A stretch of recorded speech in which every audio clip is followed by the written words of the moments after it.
Hello. This video is for all of you who are just plain heartbroken and still in love with your narcissist. You're just in love and you've heard the videos and you've taken in the information and you may even see some truth in some of these videos, or all of them you might identify. But what keeps you slightly removed is these videos, not just mine, most of them when it comes to narcissism, are going after the narcissist in that we're giving you information about the disorder and what you should do to save yourself, da-da-da-da-da. If you are in the position, and there are gazillions of us, and you are in it, and you're like, you know what, I don't care about the narcissism. I love that person. I want them back. I want to go after them. I just want to be with them. I don't care that I was miserable. All these things have come out of people's mouths, including your own. I am here to try to support those feelings because it's very impossible, because you're probably thinking, find me a video on that. What do I do with this? What do I do with the love? Find me a video on that. Help me with this.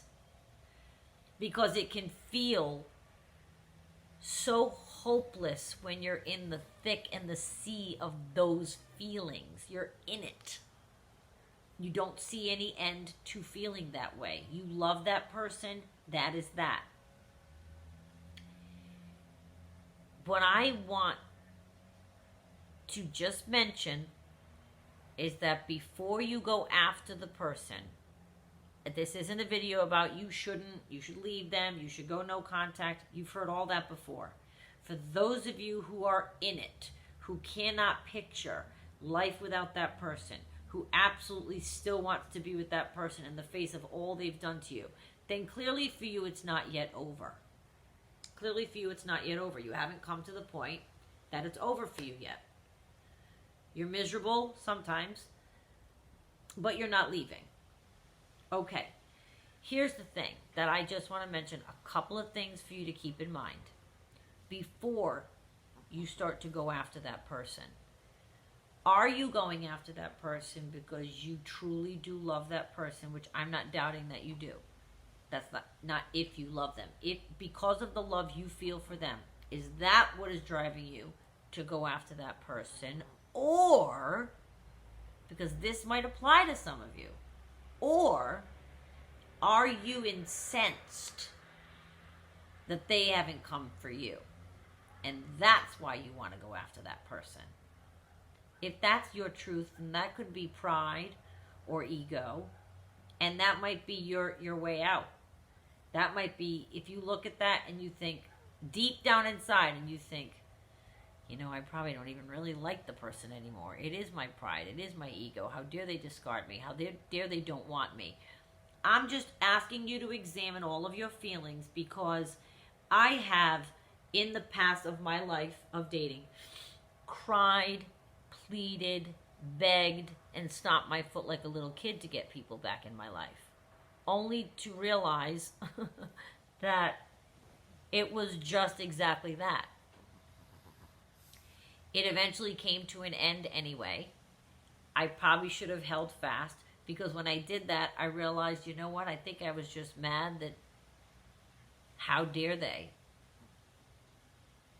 not want to still be with, you know, somebody tells you they love you, it's excruciating when they suddenly pull out and say, nope, I changed my mind, or it wasn't what I thought, or they do all the things that we've made videos of that narcissists can do to you, which I'm not trying to make this video reminding you of those things, because you're in a place of despair right now, and sometimes you just don't want to hear it. You're sick of the advice. I'm sick of the advice. I love the person. What can I do? Only you can guide your own path. But, and the reason that I would beg, kick, plead is because I like, in my state of mind, I like knowing I didn't leave anything unsaid. I like knowing that I tried everything. I don't ever want to leave a relationship, healthy, dysfunctional, doesn't matter. I don't ever want to leave a relationship thinking, I could have said that. I should have told them that. I should have relayed that to them. I should have brought this up. I say everything so that when I move on, I'm at a place of peace. I've expressed everything that I had to say. I caution you to just blindly run after them without any forethought or any thought of your own condition inside. Because if you're feeling fragile and you just can't imagine being alone, if that's driving you to go after them, that's something else to look at. There are many reasons that can make us go after a person. If they're the only person that you can see in your life as a partner, maybe it's because they're the only person that you've had in your life as a partner in a very long time, or forever, or ever, depending how long you've been with them.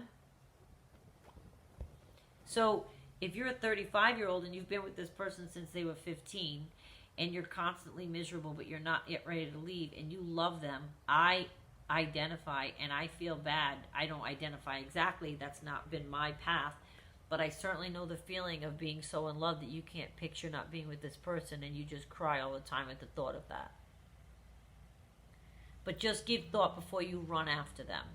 Is it because you love them and it's genuine, I want you in my life because of this? Or is it, I'm stung because they don't want me and they discarded me? Or is it, I'm afraid to be alone? Or is it, there are different reasons that we might run after somebody.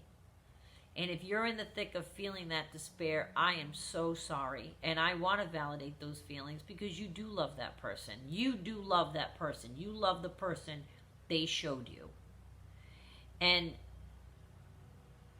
for them to unlove you or tell you something that ends it can be a devastating blow to what you thought you were trucking along to a possible future situation.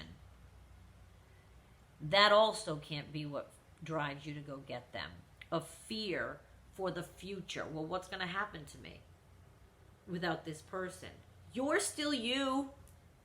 You have beauty and grace and intelligence and strength.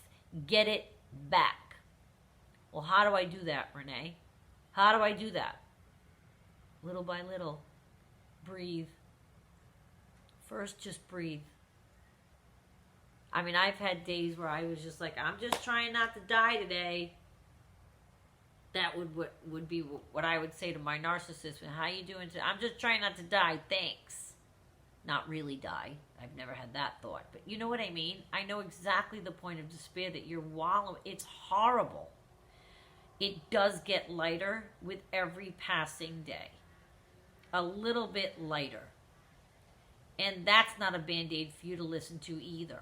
You just want to be heard. And sometimes you get sick of the advice. And sick of the videos, and sick of listening to us tell you what to do, and tell you what the narcissist is feeling, and maybe you feel in the middle of, no, my narcissist isn't like that. He doesn't do that. He does love me. I know he does because this, and this. You might not be with a full-blown narcissist.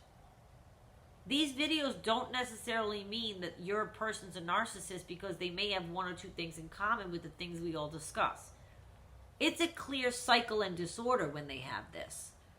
They go through cycles and disorders, patterns of behavior. And if he is a narcissist and you're crying, I am so, so sorry. And you don't have to leave anyone that you don't want.